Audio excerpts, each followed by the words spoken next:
Baik Bapak Ibu, sebelum kita mulai kegiatan hari ini, izinkan saya untuk berpantun dulu, boleh? Boleh. Baiklah.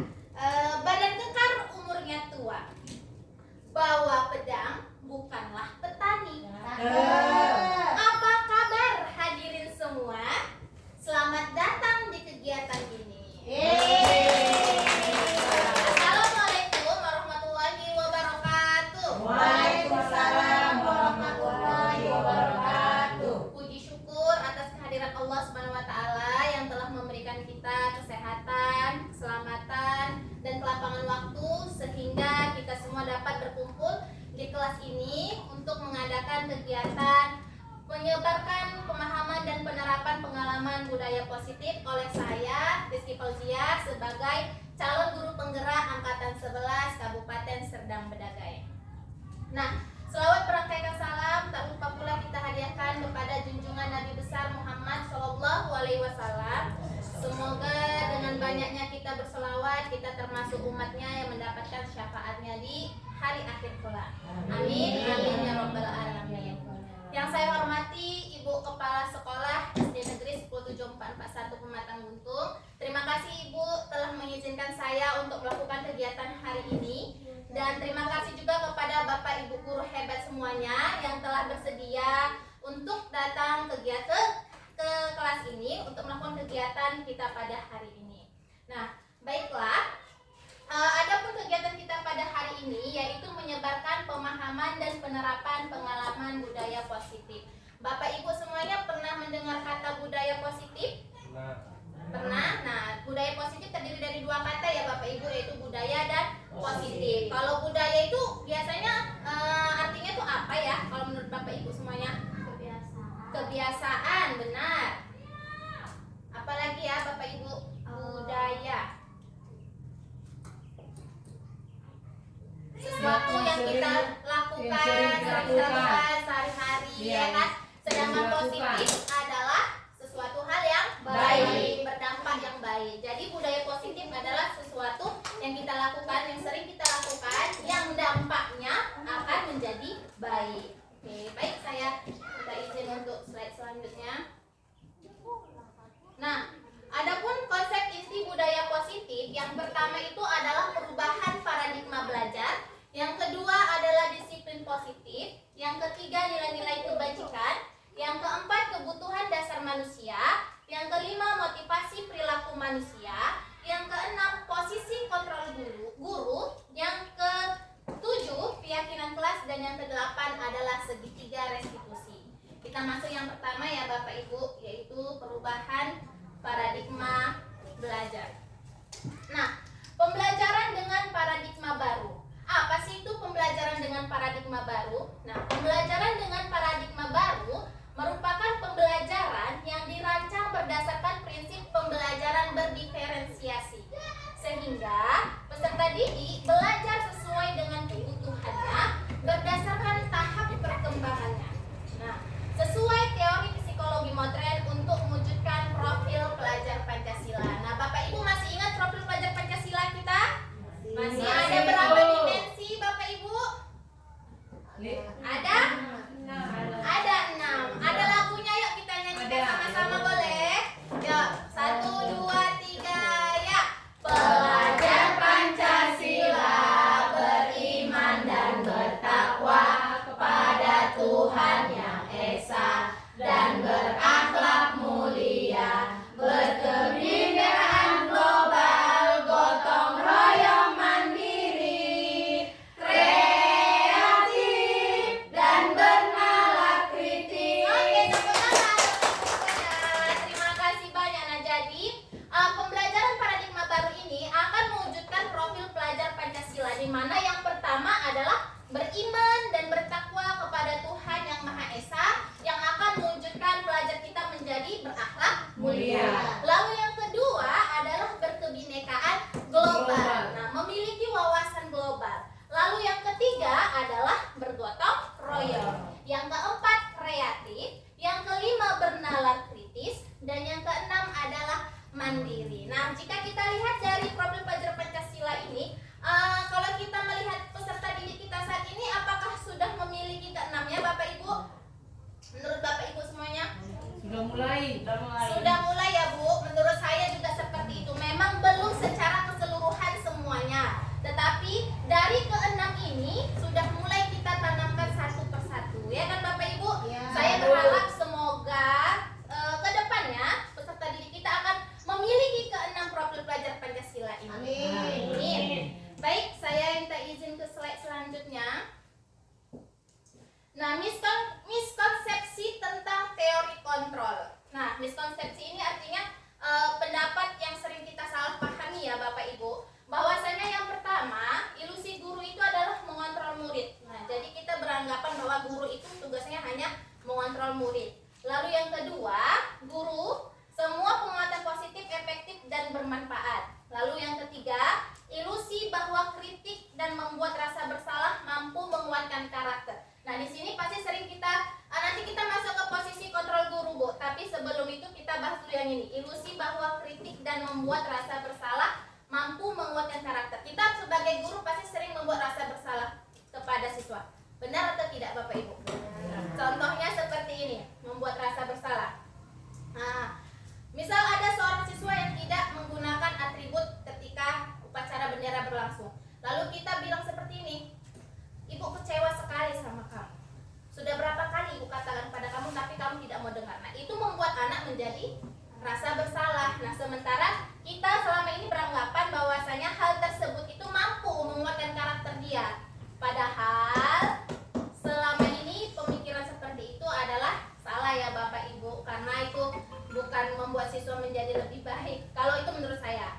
Lalu selanjutnya, ilusi bahwa orang dewasa berhak memaksa. Nah, jadi kita beranggapan karena kita orang dewasa, kita berhak memaksa anak murid kita sesuai dengan apa yang kita inginkan. Nah, itu miskonsepsi, salah pendapat, salah penafsiran. Nah, inilah tugas kita Bapak Ibu, yaitu mengubah paradigma stimulus respon ke pendekatan teori kontrol. Nah, yang pertama, stimulus respon yang selama ini kita pikirkan yaitu kebutuhan kita semua itu sama. Padahal pada nyatanya kebutuhan kita semua itu pasti berbeda. Lalu stimulus respon yang kedua, semua orang melihat hal yang sama. Nah, menjadi teori kontrolnya, setiap orang memiliki gambaran berbeda. Yang ketiga, kita mencoba mengubah orang agar berpandangan sama dengan kita. Menjadi teori kontrolnya, kita berusaha memahami pandangan orang lain tentang dunia. Lalu yang keempat, perilaku buruk dilihat sebagai suatu kesalahan. Nah, ini diubah menjadi, silakan masuk Ibu Happy. Nah, ini diubah menjadi teori semua perilaku itu memiliki tujuan. Nah, jadi nanti ini berkaitan dengan segitiga restitusi. Lanjut, selanjutnya yaitu orang lain bisa mengontrol saya. Menurut Bapak Ibu, orang lain bisa nggak mengontrol kita? Bisa nggak? Nggak bisa ya kan Bapak Ibu, sesuai iya nggak bisa. Jadi orang lain itu nggak bisa mengontrol kita, hanya diri kita sendiri yang bisa mengontrol diri kita. Contoh, ketika kita berbuat kesalahan, kita dikontrol orang lain nih, jangan seperti itu, kamu harus berubah. Tapi kalau tidak niat dari hati kita, bisa nggak kita berubah? Tidak bisa. Tidak bisa. Nah, jadi orang lain itu tidak bisa mengontrol kita. Nah, jadi yang bisa mengontrol diri kita sendiri itu ya hanya kita. Nah, lanjut. Stimulus respon yang selanjutnya adalah saya bisa mengontrol orang lain. Nah, kalau tadi kan kita yang dikontrol. Kalau kita mengontrol orang lain, bisa nggak Bapak Ibu? Bisa. Bisa. Nah, jadi sebenarnya Bapak Ibu, teori kontrolnya itu kita tidak bisa juga mengontrol orang lain kecuali kemauan dari orang tersebut. Nah, selanjutnya pemaksaan ada pada saat bujukan gagal.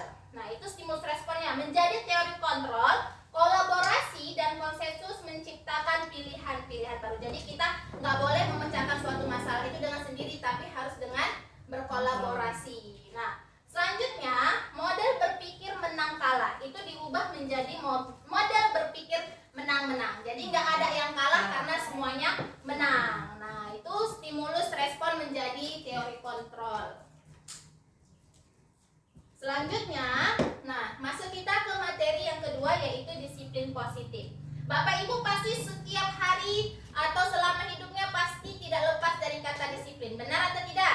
Benar, ya kan? Nah, jadi kalau dengar kata disiplin, apa yang tergambarkan di pikiran Bapak Ibu? Teratur, disiplin, mematuhi peraturan, disiplin. Nah, lalu apa lagi? Bapak Ibu, teratur, mematuhi peraturan. Kalau kita dengar kata disiplin, tentram, kata Ibu Siregar. Nah, jadi kalau kita dengar kata disiplin, pasti yang dalam pikiran kita peraturan, ya kan Bapak Ibu? Tidak jauh-jauh dari peraturan. Jadi disiplin ini berasal dari kata disiplina yang artinya adalah belajar.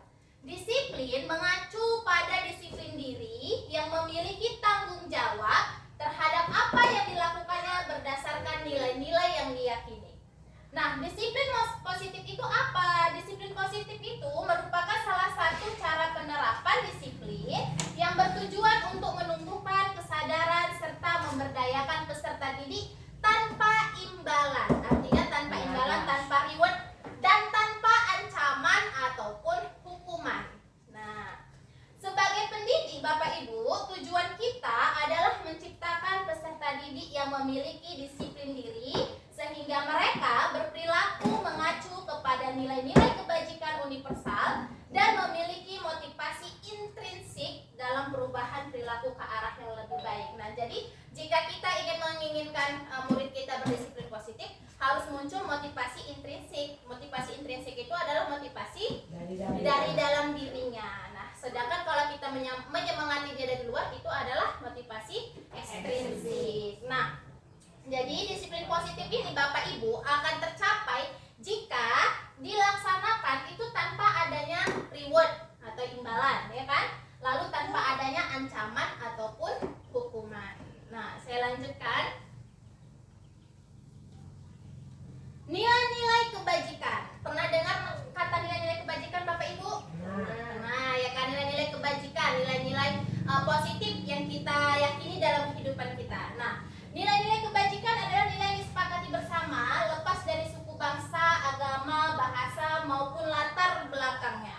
Contoh nilai kebajikan institusi atau organisasi. Yang pertama dari profil pelajar Pancasila yang sudah kita nyanyikan sama-sama tadi ya Bapak Ibu. Nilai-nilai kebajikan itu yang pertama ada beriman dan bertakwa pada Tuhan Yang Maha Esa dan berakhlak mulia, berkebinekaan global, gotong royong, mandiri, kreatif, dan bernalar kritis.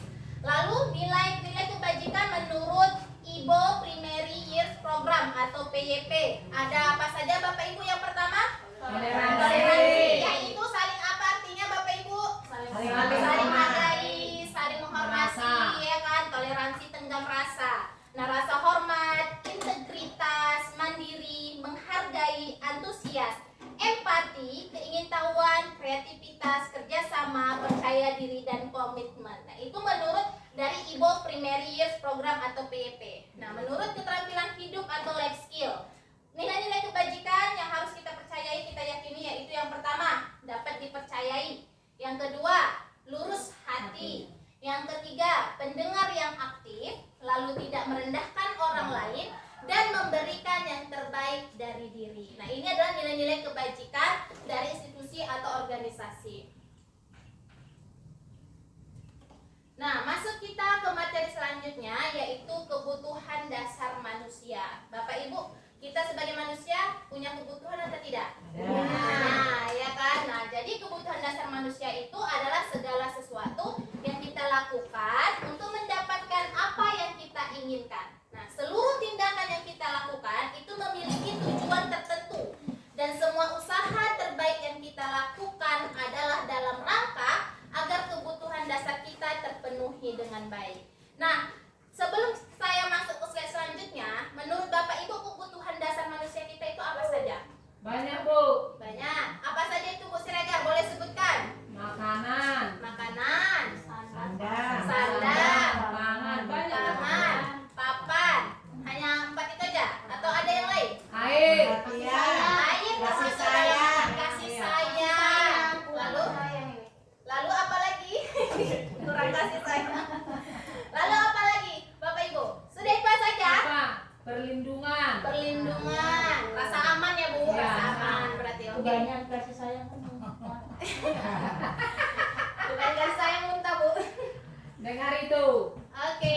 berupa kasih sayang.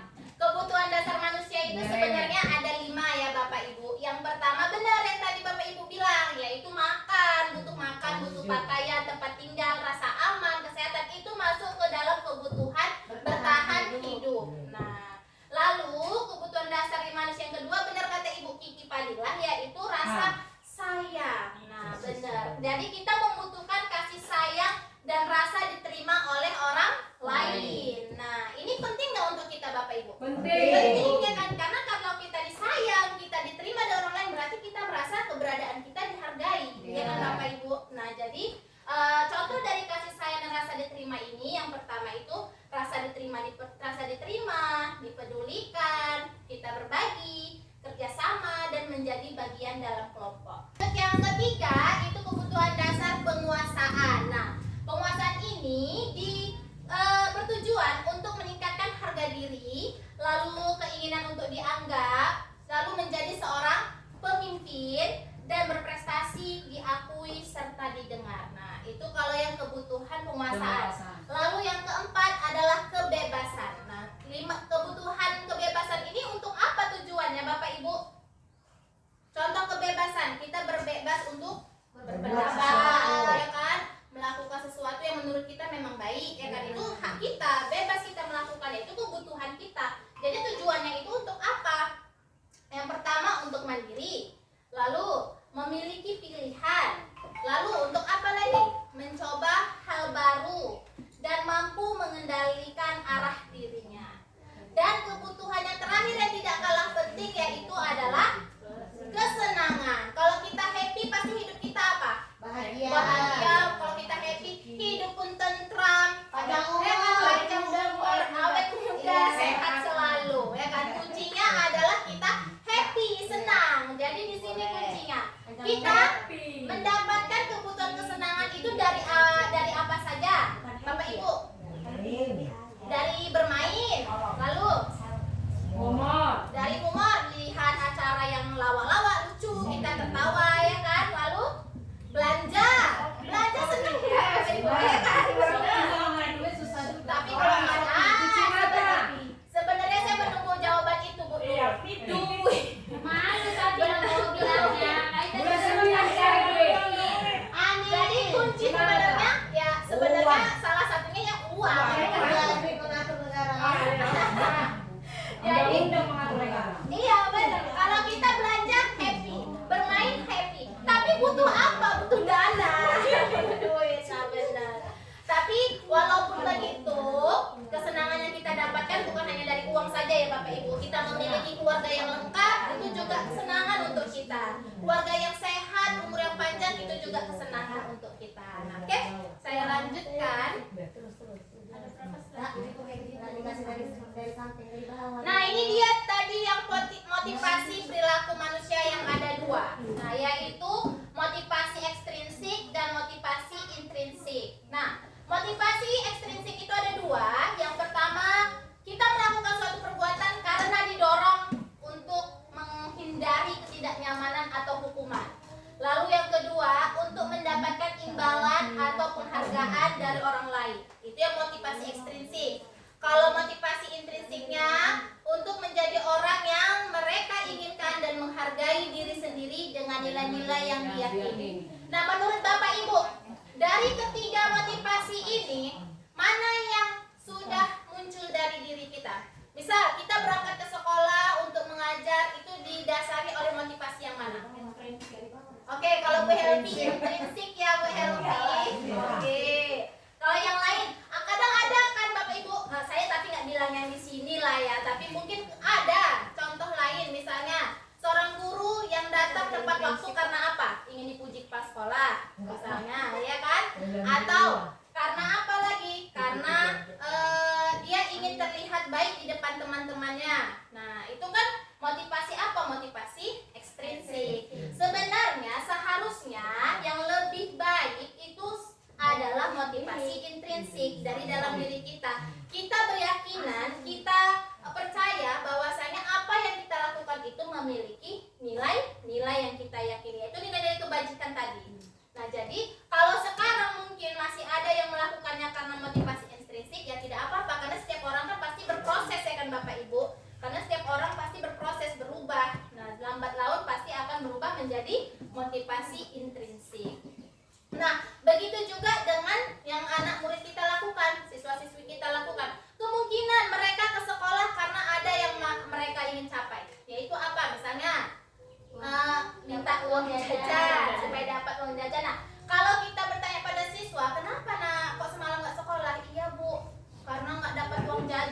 malam. Pasti ada kan Bapak Ibu Iya. sekalian? Nah, iya. Kelas 3 ada Kelas 3 ada ya Bu. Nah, kalau Kerja. kalau seperti itu jawabannya, berarti dia motivasi yang mana itu Bu? Estrinsik, karena dia ingin mendapatkan imbalan, ya kan? Lalu ada juga yang seperti ini ketika ditanya, nah kenapa kok hari ini sekolahnya cemberut aja? Iya Bu, saya disuruh sekolah hari ini karena dimarahi mama. Nah, itu motivasi apa tuh? Dari luar. Juga ya kan, karena menghindari ketidaknyamanan atau hukuman. Takut dia kena Iya. hukumannya. Tapi kalau kita tanya, nak kenapa kamu rajin sekali bersekolah? Nak, iya karena saya mau jadi pintar Bu. Saya ingin menggapai cita-cita saya. Nah, berarti itu motivasi dari intrinsik. Sayangnya. Iya, karena dia ini ingin mencapai cita-citanya, nilai-nilainya yang diyakininya. Nah,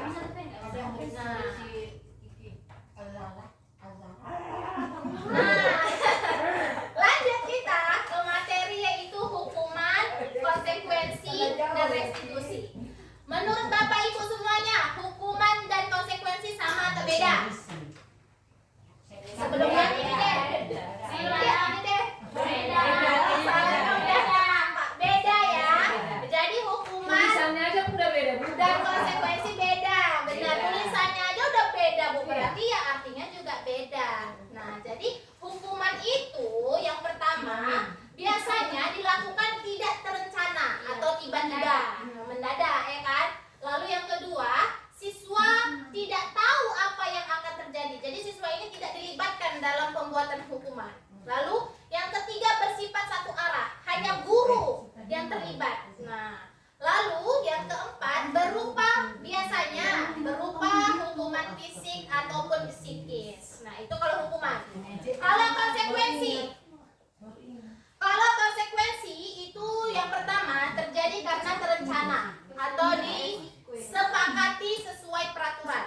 Nah, lalu yang kedua, siswa tetap dibuat tidak nyaman. Nah, siswa tetap dibuat tidak nyaman, tetapi bukan berarti dia dihukum gitu ya Bapak Ibu. Tapi dia tetap dibuat tidak nyaman agar dia tahu kesalahannya. Nah, lalu yang ketiga, sikap guru selalu memonitor siswa. Itu kalau konsekuensi. Nah, lalu ada lagi yang ketiga, yaitu restitusi. Nanti ini berhubungan dengan segitiga restitusi. Nah, restitusi itu adalah proses menciptakan kondisi bagi siswa untuk memperbaiki kesalahannya. Jadi pada restitusi, jika siswa membuat kesalahan, maka ia yang akan menyelesaikan masalahnya sendiri. Kita hanya fasilitatornya saja. Nah, lalu yang kedua, proses kolaboratif yang mengajarkan siswa untuk mencari solusi sendiri. Nah, dari ketiga ini, dari hukuman, konsekuensi, dan restitusi, saya mau tanya Bapak Ibu semuanya, dari ketiganya yang mana yang paling sering dilakukan? Hukuman. Ada lebih banyak hukuman, tapi konsekuensi pernah? Nah, restitusi pernah Bapak Ibu? Untuk anak-anak kita hanya membimbing anak untuk menyelesaikan masalahnya sendiri. Pernah juga ya. Nah, tapi paling sering itu hukuman. Nah, oke, kita lanjut. Namanya negara hukum. Ada efek jerah. Tapi sebenarnya nggak boleh ya Bapak Ibu hukuman ya. Apalagi yang berkaitan dengan fisik, ya kan Bapak Ibu, nggak boleh. Nah, lanjut. Di sini saya ada 1, 2, 3, 4, 5, 6, 7, 8, 9, 10, 11, 12, 13, 14. Ada 14 contoh. Nah, jadi saya mau tahu nih, menurut Bapak Ibu 14 ini termasuk hukuman atau konsekuensi? Mungkin nggak nampak ya Bapak Ibu, sangat kecil ya. Saya bacakan ya. Nomor 1. Nanti saya tuliskan nih jawabannya di sini. Nanti ada jawabannya yang benar. Biar kita cek sama-sama. Nomor 1. Mencatat 100 kali di dalam buku kalimat "saya tidak akan terlambat lagi karena terlambat ke sekolah". Itu termasuk hukuman atau konsekuensi? Hukuman. Oke. Setuju semuanya? Saya tuliskan ya. Nanti kita lihat jawabannya yang benar. Lalu pertanyaan kedua.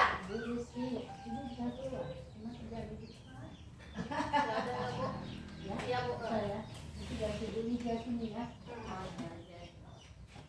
Lalu yang kedua, lari mengelilingi lapangan basket 2 kali karena terlambat hadir di sekolah. Hukuman. Terima kasih ya Bu sudah mengikuti.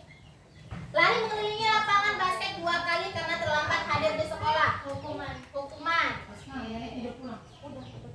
Yang 3 tadi apa dia lupa. Restitusi, konsekuensi, hukuman. Kalau ini dia jawabannya hanya 2 Bu, hukuman atau konsekuensi. Nah, lalu yang ketiga, membersihkan coretan yang dibuatnya di meja tulis. Konsekuensi. Oke. Konsekuensi.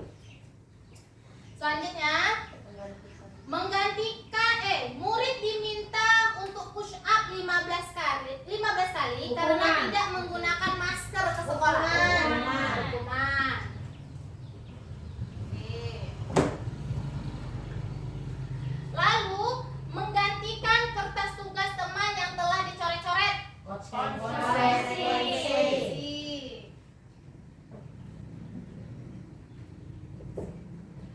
Berjemur di lapangan basket pukul 12 siang karena mengobrol dengan teman.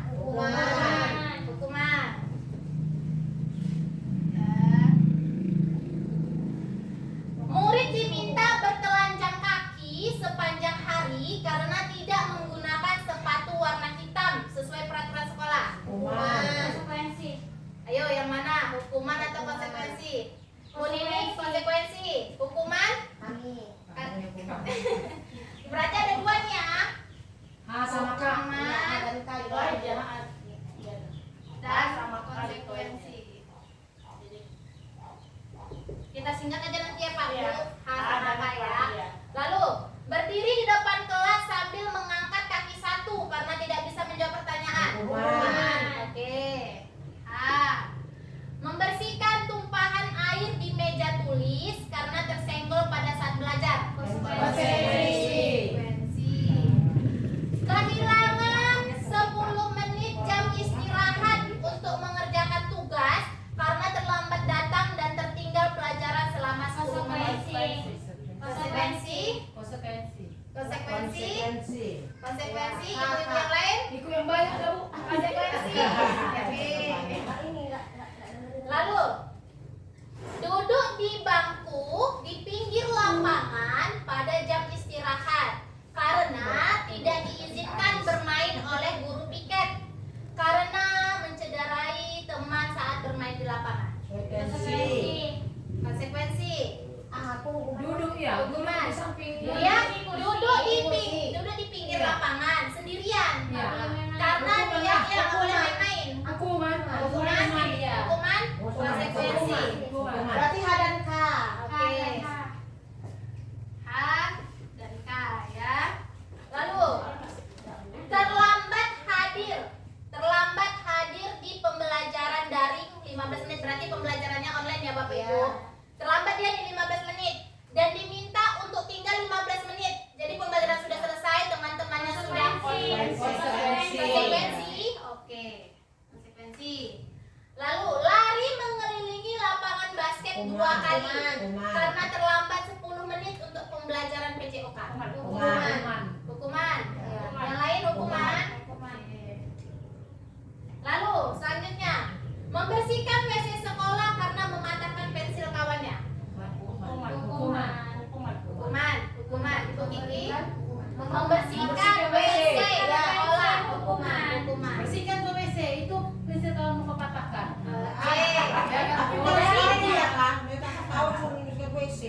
Jadi Bapak Ibu, ini sudah kita jawab sama-sama. Mau tahu jawaban benarnya? Ini dia jawaban sebenarnya.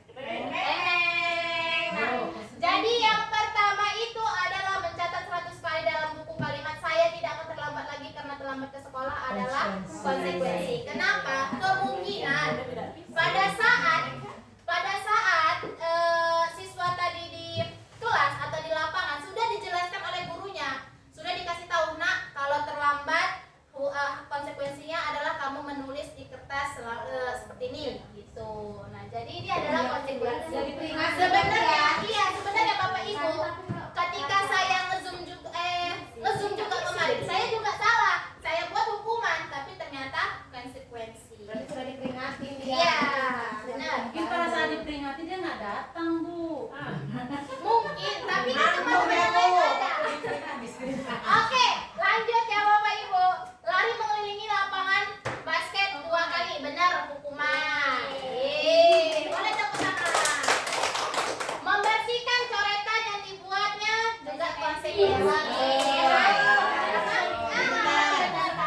Tanggung jawab. Benar tanggung jawabnya. Lalu murid diminta untuk push up adalah hukuman. Benar hukuman. Mengganti kertas tugas teman yang telah dicoret-coret. Konsekuensi. Benar juga. Nah lalu berjemur di lapangan basket pukul 12 siang. Hukuman. Murid diminta bertelanjang kaki. Ini tadi jawabannya ada dua ya, hukuman dan konsekuensi. Yang benar itu adalah hukuman. Benar kan ya waktu ini. Kalau benar dapat HP iPhone nanti. Amin. Dapat goreng. Dari mimpi. Lanjut, berdiri di depan kelas sambil mengangkat kaki satu. Udah otomatis hukuman, ya kan? Lalu membersihkan tumpahan air di meja tulis. Konsekuensi. Nah, kehilangan 10 menit jam istirahat untuk mengerjakan tugas. Konsekuensi. Duduk di bangku ini ada dua juga di jawab. Duduk di bangku Kasih tahu ya. di pinggir lapangan pada jam istirahat ini adalah konsekuensi. Benar. Karena kemungkinan ada kesepakatan antara gurunya dengan siswanya. Nah, itu.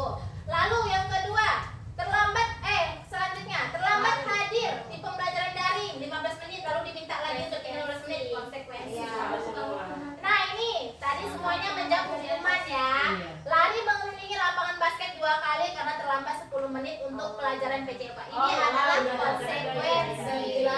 Nah, mungkin guru PJK-nya itu sudah bersepakat sama siswanya.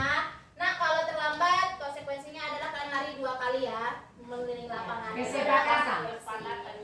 Lanjut yang ke selanjutnya, membersihkan WC sekolah karena mematahkan pensil kawannya. Benar semuanya adalah hukuman. Oke, tepuk tangan Bapak Ibu.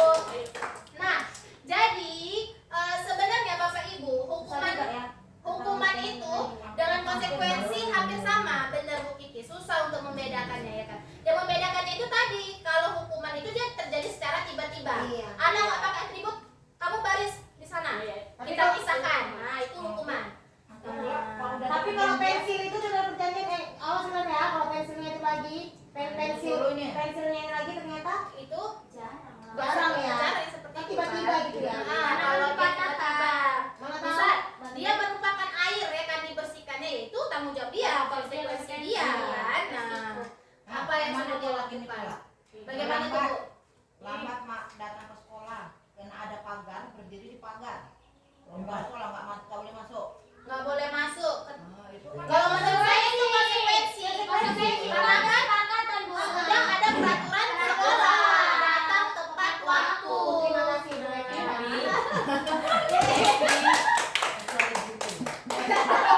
Guru juga jangan, nggak boleh. apa tadi namanya? Nggak akan kita cari dulu ya. Berarti guru nggak pernah salah ya. Ada Pasal itu pasal. Guru juga nggak boleh seperti itu. Bu Nurul, kita baru pelatihan Bu Nurul kompetensi kepribadian. Ya, alhamdulillah ya. Kepribadian kewarasan. Nah, lanjut Namanya kita. waras. Oh, kamu sholat Insya ya? Allah sudah waras Bu. Oh, kembali ke yang benar ya. Boleh cepat. Gangguan jiwa. 30 menit. Raja mau sholat? Iya. Bisa kita lanjut Pak Raja? Cepat. Oke, lanjut kita ke 5 posisi kontrol guru. Nah, jadi sebenarnya Bapak Ibu, ke-5 posisi kontrol guru ini pasti pernah kita lakukan semuanya. Ya kan? Yaitu apa saja? Yang pertama sebagai pembuku. Yang kedua, jangan selalu dong Bu. Yang kedua adalah pembuat rasa bersalah. Yang ketiga adalah sebagai teman. Yang keempat sebagai pemantau. Dan yang kelima sebagai manajer. Nah, dari kelima ini yang paling sering dilakukan yang mana? Hukum. Lalu yang mana lagi? Membuat rasa bersalah. Membuat rasa bersalah. Teman Bu, teman. Teman, oke. Agama Islam. Teman. Pemantau juga. Ya. Lalu sebagai manajer? Ya. Iya juga. Nah, jadi apa bedanya antara penghukum, pemberasa bersalah, teman, pemantau, dan manajer?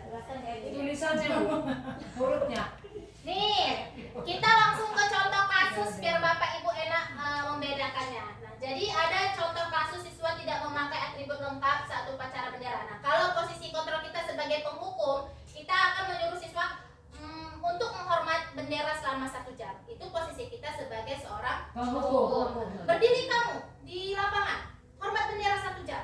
Nah, itu sebagai penghukum. Kalau katanya nggak 1 jam cuma 15 menit penghukum juga. Ya, penghukum. Kita ya kalau udah kesepakatan Nah. kita pulang. Nah, Bagaimana Bu Epi? kalau ya kesepakatan nanti kalau misalnya kalian nggak pakai atribut Ini upacara, Ini 50 sesi kontrol dulu. bercanda antara Udah. Udah, ini kita. Jangan debat-debat Ini diri kita. Ini diri kita. Jadi Ini diri kita kan. iya, ini jadi kita sebagai seorang penghukum. Kalau kita penghukum itu Nah, kan. iya. berarti tidak guru di sini tidak menghukum. Ya, amin. Semoga. Lalu posisi kontrol yang kedua adalah pembuat rasa bersalah. Nah, jadi si anak ini kita mengucapkan kepada si anak seperti ini. Berapa kali ibu harus memberitahukan kamu, nak? Kamu selalu mengecewakan ibu. Kamu ini payah sekali dibilangi. Nah, itu termasuk ke dalam pembuat rasa bersalah. Tolong jahil, buku kau nggak besar-besar. Ibu juret daripada. Aku pembuat rasa bersalah itu curai hati. Kalau kita mengatakan seperti itu, anak menjadi timbul, oh iya, salah.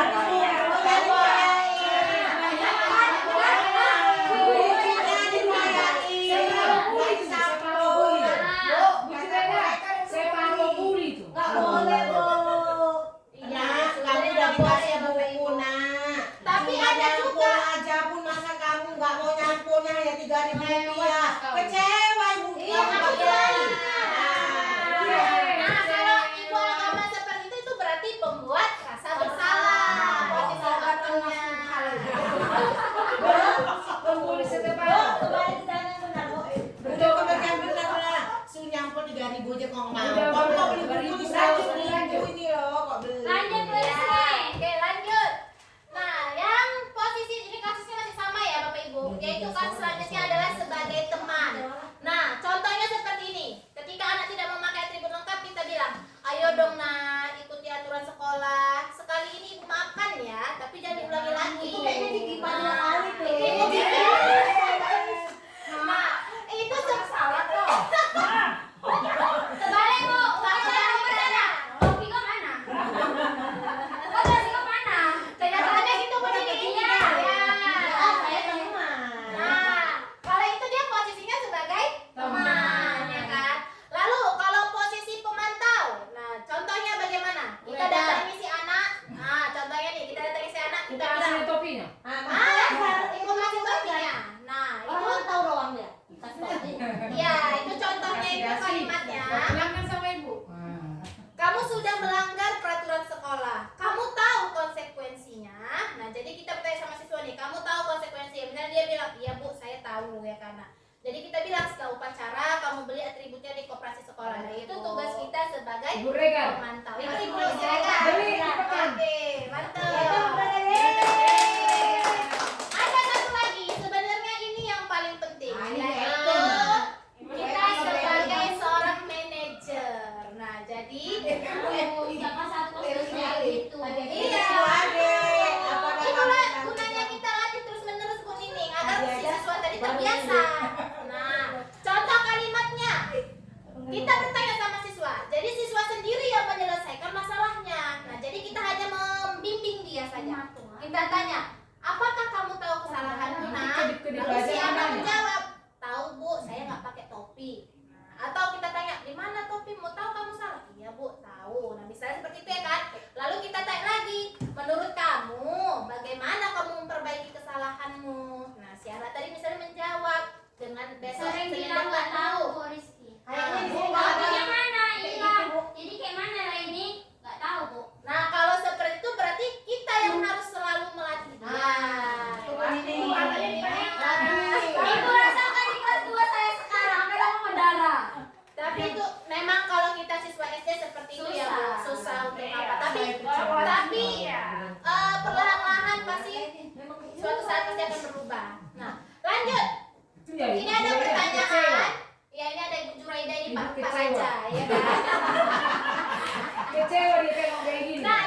Tadi pemantau, lalu pembuat rasa bersalah, teman, penghukum, manajer. Ini termasuk yang mana?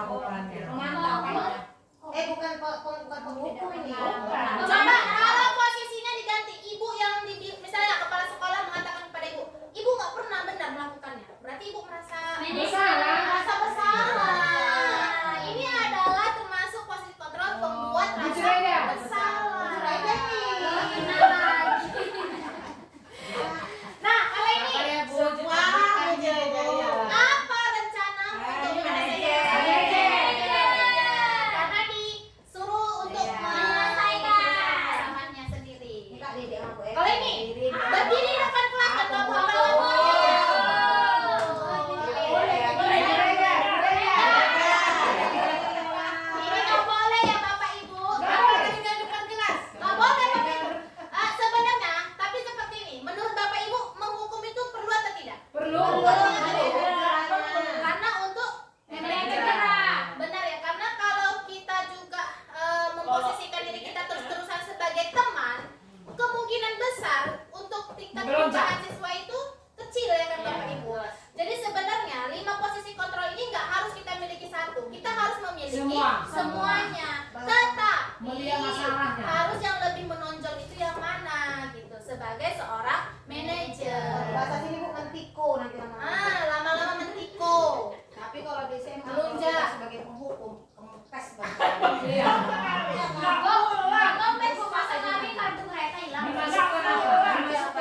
Harus teman. Itulah mau disesuaikan dengan jenjang usia mereka ya kan Kalau di jenjang SD usia nggak siswa kempes ya kita. kan? Bahkan kalau di SD kalau kita misalnya memberikan nasihat dia belum ngerti ketawa aja ya kan Bapak Ibu. Nah, itu Kalau lagi ada yang datang malahan ya kan ini. Nggak tahu, Bu. Itu aja banyak. Arya. Nanya. Yang kempes yang datang kemarin nih. Iya. Minta duit ini. Oke, lanjut kita ya Bapak Ibu. Selanjutnya adalah mengenai keyakinan kelas. Pernah dengar Bapak Ibu semuanya? Sering. Karena di kelas kita pun pasti sudah ada keyakinan kelas. Nah, jadi pertanyaannya, mengapa keyakinan kelas? Mengapa bukan peraturan kelas? Kenapa harus keyakinan? Kenapa bukan peraturan? Kalau peraturan wajib dipatuhi, kalau keyakinan itu kesadaran diri sendiri. Karena kalau peraturan mau nggak mau harus. Nah, tapi kalau keyakinan dari diri sendiri. Kalau yang lain itu menurut Ibu Ria Suningsi dari ibu yang lain. Sama. Nah, jadi benar ya apa yang dijawab oleh Bu Nining. Karena kalau yang peraturan itu dia identik dengan memaksa, ya kan. Tapi kalau keyakinan artinya kan kita yakini. Kita yang meyakini dari kita sendiri, ya kan? Nah, jadi maka dari itu disebutlah sebagai keyakinan kelas. Nah, pembentukan keyakinan kelas itu bagaimana? Yang pertama, bersifat abstrak. Ya, ini contoh keyakinan kelas saya ya Bapak Ibu. Nah, bersifat abstrak. Lalu yang kedua, berupa pernyataan universal atau menyeluruh. Yang ketiga, dibuat dalam pernyataan positif. Artinya keyakinan kelas itu nggak boleh ada kata negatif. Contoh, jangan membuang sampah sembarangan. Itu kata negatif atau tidak? Bapak Ibu, negatif karena ada kata jangan. Seharusnya bisa diganti dengan ayo buang sampah pada tempatnya. Bisa juga diganti dengan menjaga kebersihan kelas. Nah, jadi menjaga. iya, jadi kita kalau membuat keyakinan kelas Bapak Ibu tidak boleh menggunakan kata negatif, harus menggunakan kata positif. Contoh lain, misalnya tidak boleh ribut. Nah, bisa diganti dengan tertib ketika proses pembelajaran. Nah, seperti itu. Nah, lalu selanjutnya keyakinan kelas harus dibuat dengan kalimat yang sedikit aja agar mudah diingat. Kalau panjang-panjang takutnya siswa kita lagi siswa SD kan Bapak Ibu lupa mereka. Nah, jadi cukup singkat saja. Lalu sesuai dengan kondisi kelas dan sekolah sehingga mudah diterapkan. Maka dari itu ketika pembuatan keyakinan kelas siswa juga ikut terlibat. Nah, pasti kita menanyakan kan kepada siswa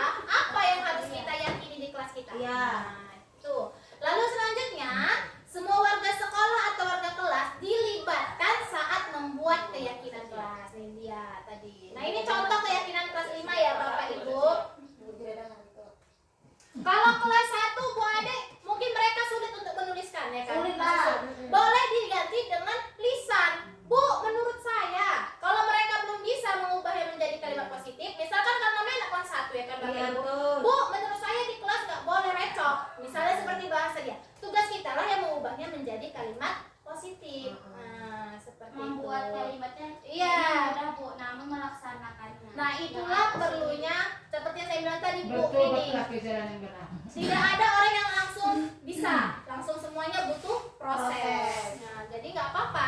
Kalau satu-satu dulu yang kita yakini, nggak apa-apa, boleh. Nah, selanjutnya segitiga restitusi. Kalau ini pernah dengar Bapak Ibu? Belum pernah. Belum pernah, baru ini. Nah, segitiga bermuda yang pernah dengar. Ibu Elvi, Cinta segitiga pernah ya Bu pernah. Elvi? Oh, segitiga Cinta biru. segitiga, segitiga biru atau Tepung, bola. halo tepung. Segitiga biru tepung. Bola nih. Iya. Hari nih. Jadi, segitiga restitusi ini, Bapak Ibu, adalah salah satu proses ya pemecahan masalah yang kita lakukan dengan cara berdialog yang dijalankan oleh guru dengan siswa agar mendapatkan siswa yang mandiri dan bertanggung jawab. Nah, jadi segitiga restitusi ini dilakukan itu ketika siswa tadi menghadapi suatu masalah. Masalahnya apa aja? Banyak. Contoh nggak mau piket itu masalah nggak Bapak Ibu? Masalah. Mencontek dengan teman. Masalah. Lalu ribut di dalam kelas. Masalah. Jadi kita biasanya hanya membilangnya jangan recok, diam, jangan ribut ya nak. Nah, tapi seharusnya itu penyelesaiannya dengan menggunakan apa? Segitiga restitusi. Nah, segitiga restitusi itu ada 3 langkahnya. Yang pertama adalah menstabilkan identitas. Yang kedua memvalidasi tindakan yang salah. Dan yang ketiga adalah menanyakan keyakinan. Nah, kalau menstabilkan identitas itu contohnya misalnya kita mengucapkan seperti ini. Berbuat salah itu wajar. Nah, tidak ada manusia yang sempurna. Ibu juga pernah melakukan itu. Ibu tidak mau mencari siapa yang salah, tapi ibu ingin mencari solusi dari permasalahan ini. Kamu berhak merasa seperti itu. Ini adalah contoh kalimat yang diucapkan guru ya ketika menstabilkan identitas. Nah, menstabilkan identitas ini berdasarkan prinsip yang tadi teori kontrol tadi yaitu bagian dari proses pembelajaran. Nah, hal ini agar murid tadi merasa kalau apa yang dilakukannya itu adalah salah. Nah, jadi kita stabilkan dulu identitasnya. Selanjutnya adalah validasi tindakan yang salah. Nah, hal ini dilakukan berdasarkan prinsip setiap perilaku berupaya memenuhi suatu kebutuhan tertentu. Bisa contohnya kita sebutkan seperti ini. Kamu pasti punya alasan mengapa melakukan hal itu. Lalu yang kedua, padahal kamu bisa melakukan yang lebih buruk dari ini ya. Lalu yang ketiga, kamu patut bangga karena telah melindungi sesuatu yang penting buatmu. Lalu yang keempat, kamu melakukannya karena mempertahankan sesuatu yang penting bagimu. Nah, ini kalau kita mau memecahkan segitiga restitusi dengan mengucapkan kata-kata seperti ini, maka ini termasuk ke dalam validasi tindakan yang salah. Selanjutnya, menanyakan keyakinan. Nah, ini berhubungan dengan keyakinan kelas. Maka itulah perlunya keyakinan kelas kita Bapak Ibu. Agar kalau siswa tadi menanyakan membuat kesalahan, membuat sesuatu yang tidak baik, kita bisa menyambungkannya dengan keyakinan kelas. Nah, menanyakan keyakinan ini berdasarkan prinsip teori kontrol bahwa pada dasarnya kita termotivasi secara intrinsik. Contohnya, ketika kita menanyakan keyakinan, kalimat yang kita ucapkan, apa keyakinan kelas kita? Nilai-nilai apa yang telah disepakati bersama? Seperti apa gambaran sebuah kelas yang ideal menurut kamu? Kamu ingin menjadi orang yang seperti apa? Nah, ini termasuk ke dalam keyakinan kelas. Nah, tapi sebelum ini Bapak Ibu, saya ada video segitiga restitusi. Nanti boleh Bapak Ibu tentukan yang mana dia menstabilkan identitasnya. Ini tugas saya ya Bapak Ibu, demonstrasi kontekstual. Akan saya putar. Ya, alhamdulillah Ibu. Kayak baca ada ini, ada P3K berarti. Ibu juga. Ya. Orang tuh sekalian ya sini. Walaupun Ibu. Ay, kurang gerak. Maaf ya Bapak Ibu. Ini hukuman atau konsekuensi? Tapi copot. Nah, ini saya putarkan. mengantuk. Maaf ya Bapak Ibu, ini biar nggak ngantuk banget. Wujud dia. Jadi di sini tuh ada Oh, kasus, opung iya. ada kasus bahwasanya murid saya tahu dia piket, tapi dia nggak melaksanakan piket, malah makan di kantin. Nah, jadi saya memecahkannya dengan segitiga restitusi. Nah, ini Bu. Hari ini Maulana, apa kabarnya hari ini nak?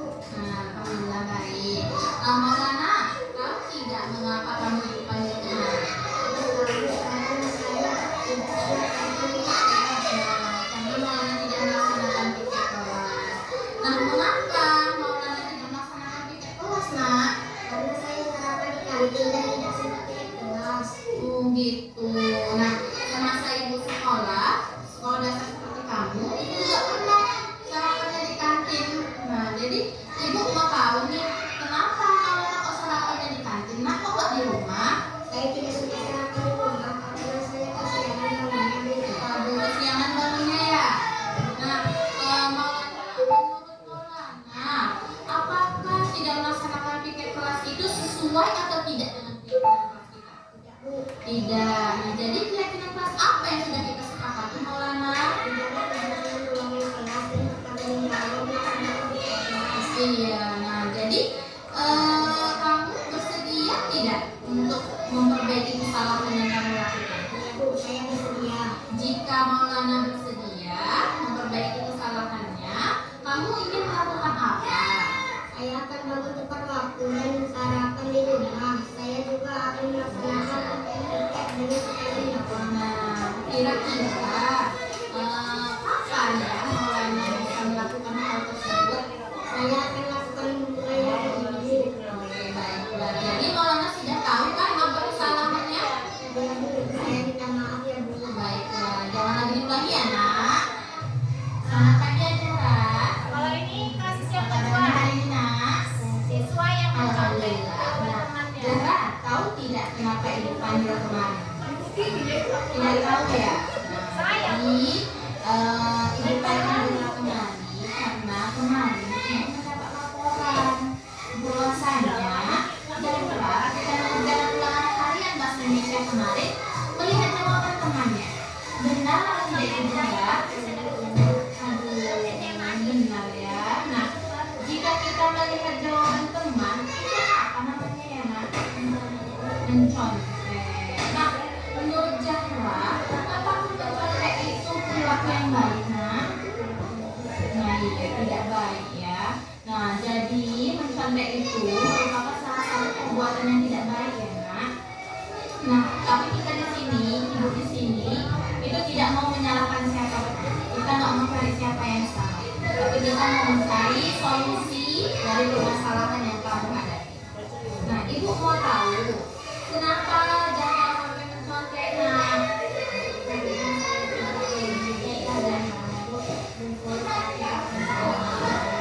karena kakak nggak belajar dari malam atau jawabannya salah ya, jadi nyontek sama kawannya. Nah, menurut Zahra, apakah mencontek itu sesuai dengan keyakinan kelas kita? Tidak. Nah, jadi keyakinan kelas apa yang sudah kita sepakati, nak? Selalu harus tidak muncul. Nah, menurut Zahra, sikap gigit itu penting atau tidak? Iya, penting karena setiap melakukan sesuatu tidak kuat ya. Dalam kehidupan kita harus ada standar sikap diri. Nah, sekarang Zahra sudah tahu bahwasanya mencontek itu merupakan perilaku yang tidak baik. Nah, menurut Zahra, apakah Zahra bersedia untuk memperbaiki kesalahan yang Zahra buat?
Bapak Ibu di rumah, ya kan? Nah, jadi kita tanya ternyata karena dia kesiangan bangunnya.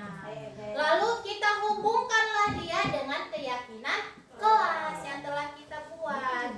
Nah, agar makin tertanamlah di hatinya. Nah, selanjutnya, kita udah masuk ke penutup ya Bapak Ibu. Nah, dalam penerapan program disiplin positif, kita sebagai guru hendaknya memiliki standar kepribadian, profesional, dan sosial yang baik di mana guru mampu merefleksikan dirinya dalam posisi kontrol saat ini. Bagaimana perjalanan dirinya sebagai among. Nah, ini tadi ya Bapak Ibu, sebagai among atau manajer. Jadi, kita memang ada kelima posisi kontrol itu memang harus ada, tapi harus ada satu yang menonjol, yaitu apa? Manajer, sebagai seorang manajer. Nah, yang menuntut siswanya menjadi insan yang mandiri, merdeka, dan bertanggung jawab sesuai dengan standar nasional pendidikan. Oke, nah ini adalah slide terakhir, yaitu thank you, yang artinya terima kasih. Berarti pemaparan materi saya hari ini sudah selesai. Nah, tapi sebelum menutup ini boleh nggak saya pantun lagi ibu-ibu? Boleh. Karena Pak Raja sudah pergi sholat Jumat, jadi ibu-ibu saja ya. Nah, jalan-jalan ke kota Mekah. Jauh ke kota Mekah kita jalan-jalan. Semoga kesampaian. Ya kan? Nah, ingin beribadah berlama-lama. Nah, semoga kegiatan hari ini membawa berkah, membawa rahmat untuk bersama. Nah, jadi terima kasih ibu-ibu yang sudah mendengarkan pemaparan materi saya pada hari ini. Sebenarnya saya di sini bukan untuk mengajari ya Bapak Ibu, ibu-ibu semuanya, tapi saya hanya sharing pembelajaran yang sudah saya dapatkan ketika di guru penggerak. Nah, akhir kata saya akhiri dengan Assalamualaikum warahmatullahi wabarakatuh. Waalaikumsalam warahmatullahi wabarakatuh. Terima kasih ya ibu-ibu. Dah.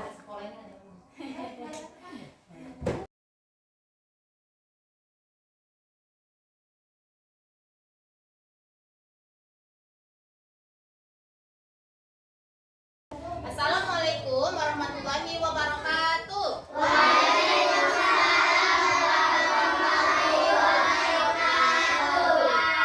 Selamat pagi anak ibu.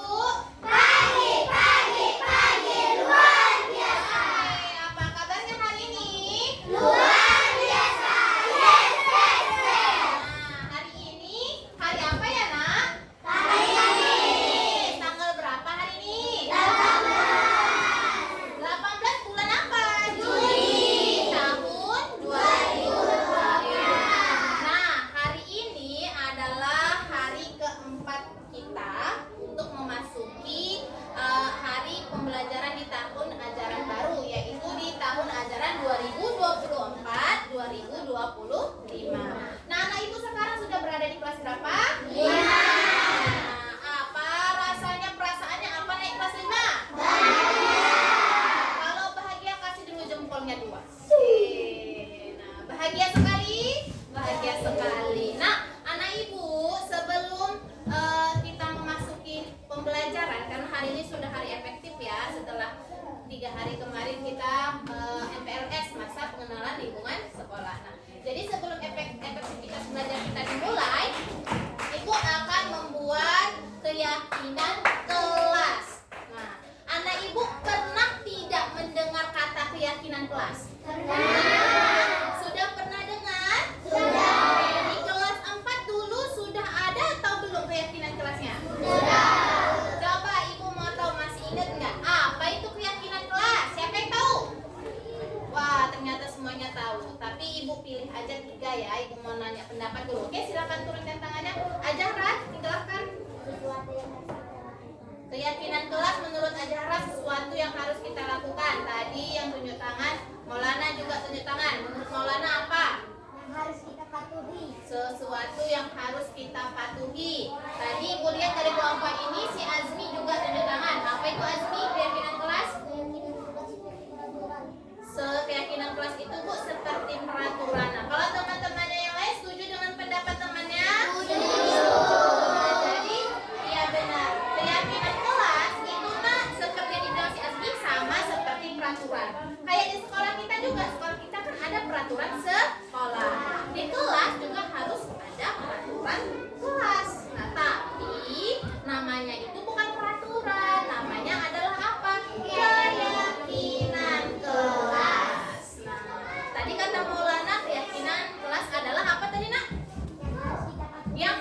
sesuatu yang harus kita lakukan, ya kan? Nah, jadi kenapa ya Bu kok namanya keyakinan bukan peraturan, ya kan? Selama ini kan peraturan kelas, peraturan sekolah. Peraturan Bu, bukan keyakinan. Jadi kenapa harus keyakinan? Kenapa? Karena dipilihnya kata keyakinan agar kita semua, anak-anak ibu juga, yang warga kelas kita ini itu yakin, percaya dengan apa yang sudah kita sepakati. Dengan apa yang sudah kita sepakati. Tujuannya dibuatnya keyakinan kelas ini agar pembelajaran yang kita laksanakan di kelas itu berjalan dengan apa? Dengan baik, dengan lancar, dengan menyenangkan, dan dengan tertib. Nah, itu ya kan. Jadi dibuatlah keyakinan kelas. Nah, lalu keyakinan kelas ini dibuat agar kita, bukan hanya kalian siswa tapi ibu juga sebagai guru, agar kita sama-sama mempunyai rasa tanggung jawab. Nah, makanya disebutlah keyakinan kelas, agar kita yakin, agar kita percaya. Nah, jadi apa yang harus kita lakukan Bu untuk meyakini keyakinan kelas ini? Nah, Ibu akan memberikan kalian sticky notes. Ini namanya sticky notes, kertas kecil-kecil ini. Tugas kalian adalah menuliskan ya keyakinan kelas yang harus kita laksanakan, yang harus kita patuhi, yang harus kita lakukan di kelas kita ini. Tetapi ingat, dalam penulisan atau dalam menyampaikan keyakinan kelas, kita tidak boleh menggunakan kata negatif. Ya, contoh, jangan membuang sampah sembarangan. Nah, ada kata jangan. Jangan di situ berbentuk kata negatif. Memang tujuannya baik ya, karena kita tidak boleh apa? Membuang sampah sembarangan, itu maksudnya, ya kan, agar kelas kita bersih, ya kan? Tapi dalam pembuatan keyakinan kelas, kita tidak boleh menggunakan kata negatif. Jadi kalaulah bahasanya jangan membuang sampah sembarangan, boleh diganti dengan kata bagaimana? Buanglah sampah pada tempatnya, atau menjaga kebersihan kelas. Nah, seperti itu. Jadi jangan sampai ada kata negatif.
menghargai juga, menjaga kebersihan, berpakaian rapi.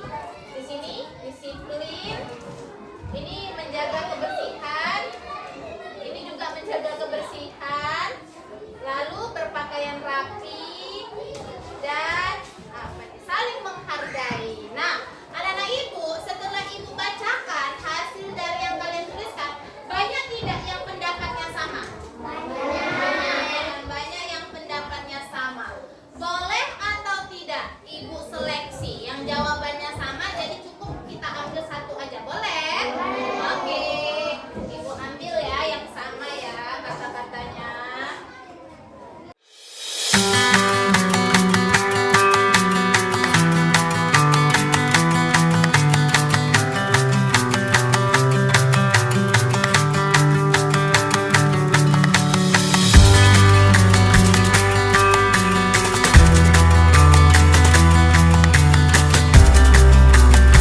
Oke, nah jadi setelah ibu seleksi dari yang sudah kamu sampaikan, kita dapat 6 keyakinan kelas. Nah, jadi apa saja itu Bu keyakinan kelasnya? Yang pertama adalah menjaga kebersihan kelas. Setuju semuanya?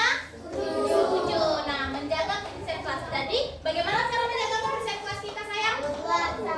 Buang sampah pada tempatnya. Di sini sudah ada tempat sampah. Lihat petunjuknya, buang sampah di sini. Berarti masukkan nanti sampahnya di keranjang sampah. Jangan nanti buang sampah sembarangan ya, Nak. Oke. Buang sampah pada tempatnya. Jangan di sembarangan tempat, oke? Lalu, keyakinan